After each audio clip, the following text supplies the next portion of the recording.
Israel সিরিয়ার দক্ষিণাঞ্চলে অবস্থিত একটি অস্ত্রভাণ্ডারে ভয়াবহ বিমান হামলা চালিয়েছে।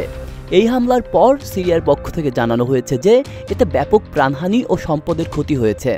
ব্রিটিশ সংবাদ মাধ্যম বিবিসি বুধবার এক প্রতিবেদনে এসব তথ্য জানিয়েছে।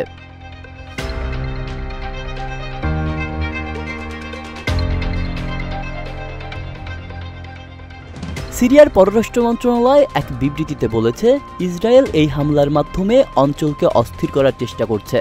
অন্যদিকে ইসরায়েলের প্রতিরক্ষামন্ত্রী ইসরায়েল কাটোজ দাবি করেছেন, ইসরায়েলের ভূখণ্ডে নিক্ষিপ্ত ক্ষেপণাস্ত্রগুলোর জন্য সিরিয়ার অন্তর্বর্তীকালীন প্রেসিডেন্ট আহমেদ আল শারাকে দায়ী করা হবে।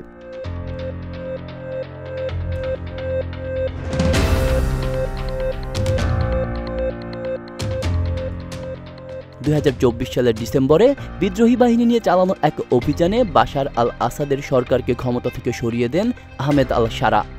এরপর থেকেই ইসরায়েল সিরিয়ার ভেতরে লক্ষ্যবস্তুতে হামলার মাত্রা বাড়িয়ে দিয়েছে।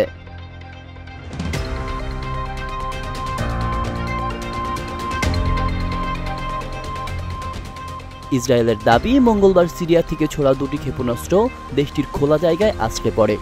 এতে কোনো হতাহতের ঘটনা ঘটেনি। তবে সিরিয়ায় ইসরায়েলের চালানো পাল্টা হামলায় কতজন হতাহত হয়েছে তা এখনো স্পষ্ট নয়।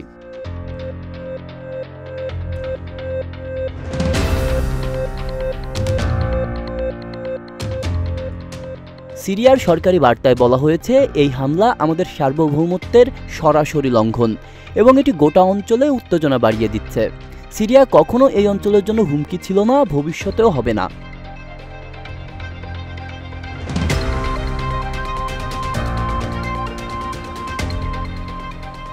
যুক্তরাজ্য ভিত্তিক পর্যবেক্ষণ সংস্থা Syrian observatory for human rights জানিয়েছে, দক্ষিণ সিরিয়ার কুনেত্রা ও দারা অঞ্চলে ইসরায়েলি বিমান হামলার পর তীব্র বিস্ফোরণে কেঁপে ওঠে ওই এলাকা।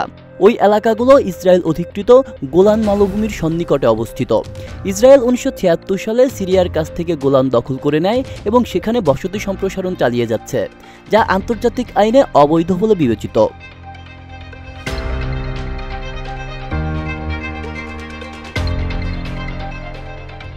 ইসরায়েলি প্রধানমন্ত্রী বেনিয়ামিন নেতানিয়াহু অবশ্য গত মাসেও দামেস্কে সিরিয়ার প্রেসিডেন্সিয়াল প্যালেসের কাছে বোমা হামলা চালানোর নির্দেশ দিয়েছিলেন।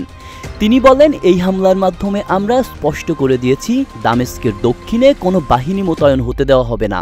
এই বক্তব্যের পর জাতিসংঘ মহাসচিব অ্যান্তনিও গুতেরেস এই হামলাকে সিরিয়ার সার্বভৌমত্বের লঙ্ঘন বলে মন্তব্য করেন। আব্দুল্লাহ রফসান জনি, ঢাকা প্রকাশ।